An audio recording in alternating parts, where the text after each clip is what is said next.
મહેસાણા ધનાલી ગામ નજીક મહિલાનું દુષ્કર્મ પ્રયાસ બાદ મોતનો મામલો। ભિક્ષાવૃત્તિ કરતી 55 વર્ષીય મહિલાને ઝાડીમાં ખેંચી જઈ દુષ્કર્મનો પ્રયાસ થયો હતો। એ દરમિયાન એક બાઇક સવાર આવી જતા તેણે વિડીયો બનાવવાનું શરૂ કરી બૂમાબૂમ કરતા દુષ્કર્મનો પ્રયાસ કરનાર શખ્સ ભાગી ગયો હતો। 3 દિવસ પહેલા બિહારથી મજૂરી માટે આવેલા ચંદનકુમાર નામના શખ્સે આ કૃત્ય આચર્યું। મહિલાનું મોત કેવા સંજોગોમાં થયું તે જાણવા ફોરેન્સિક પીએમ થશે। મહિલા સાથે ફોર્સપૂર્વક રેપ થયો છે કે કેમ તે ફોરેન્સિક પીએમ બાદ જાણી શકાશે। હાલમાં આરોપીની અટકાયત કરી વધુ તપાસ હાથ ધરવામાં આવી। સ્ટોરી રિપોર્ટ બાય મયુર પંડ્યા। મહેસાણા જિલ્લાના લાંગણજ પોલીસ સ્ટેશનમાં ગઈકાલે સાંજે 4 વાગ્યા અરાઉન્ડ એક બનાવ બનેલો હતો, જેની અંદર મંડાલીથી ધનાલી વચ્ચેનો જે સર્વિસ રોડ છે એક્સપ્રેસ હાઈવેને ટચ, ત્યાં રોડ સાઈડમાં એક 50-55 વર્ષની એક મહિલા કે જે અશક્ત અને ભિક્ષાવૃત્તિ કરતી હતી અને શારીરિક રીતે પીડિત હતી। આ મહિલા રોડ સાઈડ પર બેસી રહેલી હતી અને તે દરમિયાનમાં એક યુવક તેમની પાસે જઈ અને તે મહિલાને બાજુની ઝાડીમાં ખેંચી લઈ જઈ અને તેની સાથે દુષ્કર્મ કરવાનો પ્રયત્ન કરી રહેલો હતો।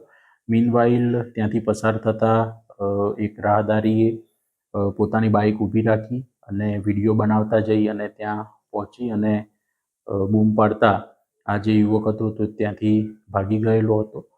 સમગ્ર બાબતે તેને પોલીસને જાણ કરેલી હતી। પોલીસ ઘટના સ્થળે પહોંચી ત્યારે મહિલા ખૂબ જ એકદમ વલ્નરેબલ સ્ટેટમાં હતી અને શ્વાસ થોડા ચાલુ હતા। એ દરમિયાનમાં પોલીસે 108ને તાત્કાલિક ફોન કરી અને બોલાવેલા હતી। 108 એમ્બ્યુલન્સ ત્યાં પહોંચી દરમિયાનની અંદર આ જે ભોગ બનનાર મહિલા હતી તેનું મૃત્યુ નિપજેલ હતું અને આ બાબતે પોલીસે ત્યારબાદ તેનું ફોરેન્સિક પીએમ કરાવવાની આગળની તજવીજ અત્યારે હાથ ધરેલી છે।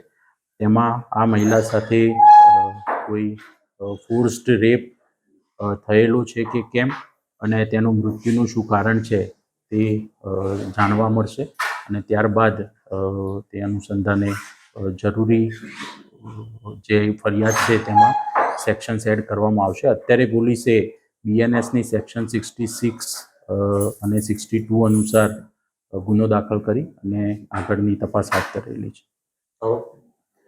પોલીસે અત્યારે આરોપીને એપ્રિહેન્ડ કરેલું છે, તેની અત્યારે પૂછપરછ કરી રહેલા છીએ અને આરોપીની જે ઓળખ થઈ છે તે અનુસાર આ આરોપી છે તે બિહારનો રહેવાસી છે અને ચંદનકુમાર એનું નામ છે। એ છેલ્લા 3 થી 4 દિવસથી અહીંયા મજૂરી કામ માટે થઈ અને આવેલો હતો। જે ધનાલી રોડ ઉપર જ એક ફેક્ટરી છે તેનું કન્સ્ટ્રક્શન કામ ચાલુ હતું, ત્યાં મજૂરી કામ કરવા માટે થઈ અને 3 દિવસ પહેલાં જ આરોપી અહીંયા આવ્યો।